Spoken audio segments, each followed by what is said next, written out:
अप्रैल 2026 में आने वाले समस्त तिथि एवं त्योहारों की समस्त जानकारी, शुभ एवं अशुभ योगों की समस्त जानकारी इस वीडियो में हम लोग देखेंगे।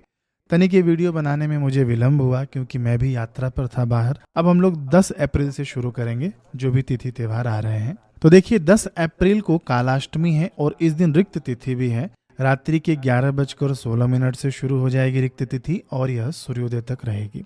11 अप्रैल को सर्वार्थ सिद्धि योग है दोपहर के 1:39 से 12 अप्रैल सुबह के 5:59 तक। फिर 13 अप्रैल को वरुथिनी एकादशी का व्रत है।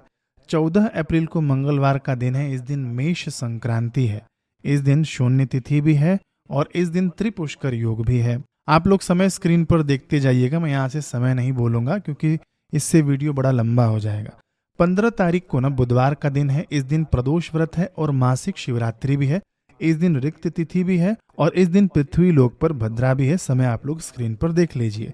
16 अप्रैल को गुरुवार का दिन है। इस दिन पृथ्वी लोक पर भद्रा है और सर्वार्थ सिद्धि योग के साथ साथ इस दिन रिक्त तिथि भी है। 17 अप्रैल को शुक्रवार का दिन, वैशाख मास की अमावस्या है। पंचक चालू होगा इस दिन।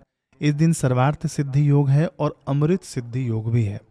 18 अप्रैल को शनिवार का दिन है। इस दिन दूज के चंद्रमा का दर्शन है। 19 अप्रैल को रविवार का दिन, परशुराम जयंती, अक्षय तृतीया है और इस दिन त्रिपुष्कर योग भी है।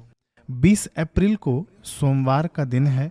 इस दिन विनायक चतुर्थी है और इस दिन सर्वार्थ सिद्धि योग के साथ साथ रिक्त तिथि भी है और अमृत सिद्धि योग भी है। फिर 23 अप्रैल को गुरुवार का दिन, गंगा सप्तमी है, निम्ब सप्तमी भी कहते हैं। इस दिन गुरु पुष्यामृत योग भी है और इस दिन सर्वार्थ सिद्धि योग भी है। पृथ्वी लोक पर भद्रा है। अमृत सिद्धि योग भी है इस दिन। समय आप लोग स्क्रीन पर देख लीजिए। 24 अप्रैल को शुक्रवार का दिन है।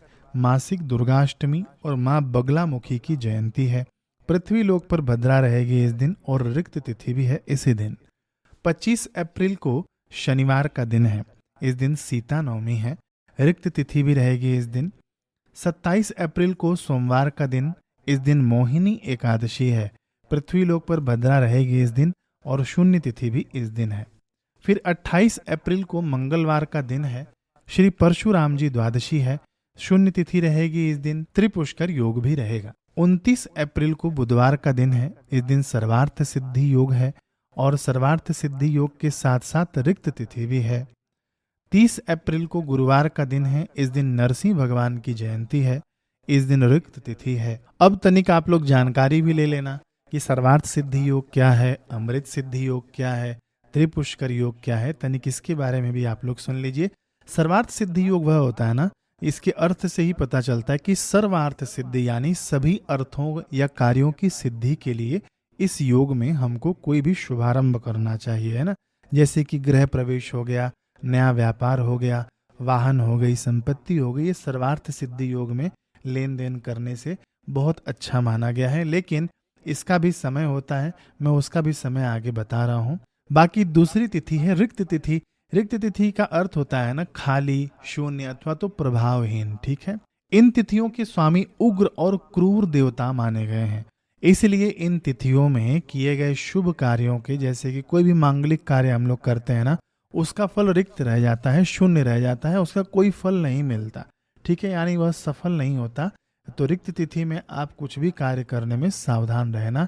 इसके अंदर ना जैसे कि शत्रुओं का नाश, अस्त्र शस्त्र का प्रयोग, सर्जरी हो गया, ऑपरेशन हो गया, मुकदमा हो गया, तंत्र मंत्र हो गया, बुरी आदतों को छोड़ने के लिए ये ना बड़ा ही प्रभावशाली मानी गई है तिथि, रिक्त तिथि। ठीक है।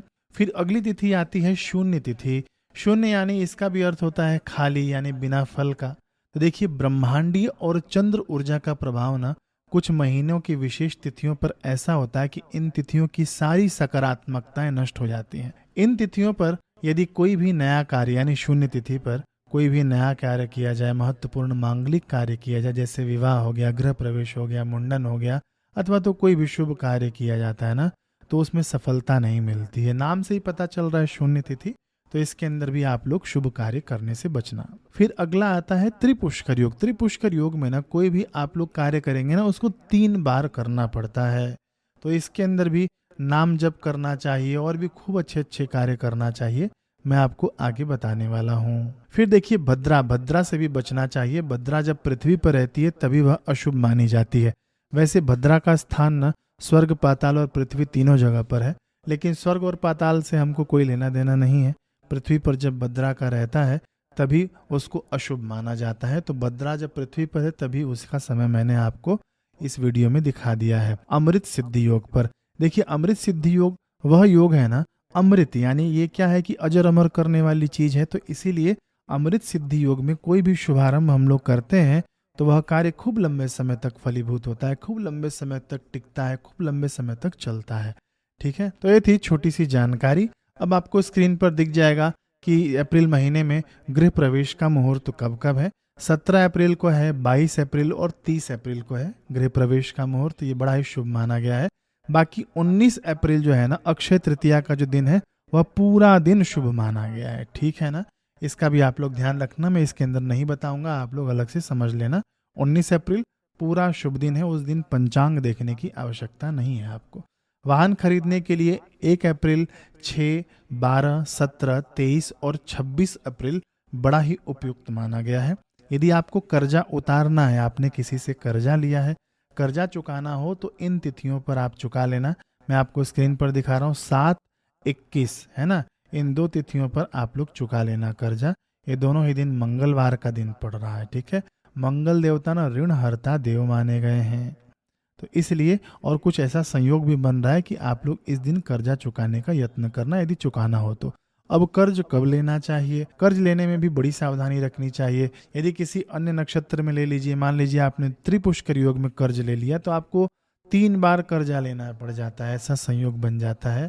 तो सावधानी रखकर यहाँ पर मैं आपको डेट बता रहा हूँ, 6, 8, 16, 22। ठीक है, इन दिनों में आप लोग कर्जा ले सकते हैं, यह आपको फलीभूत होगा जिस निमित्त आप कर्जा लेंगे।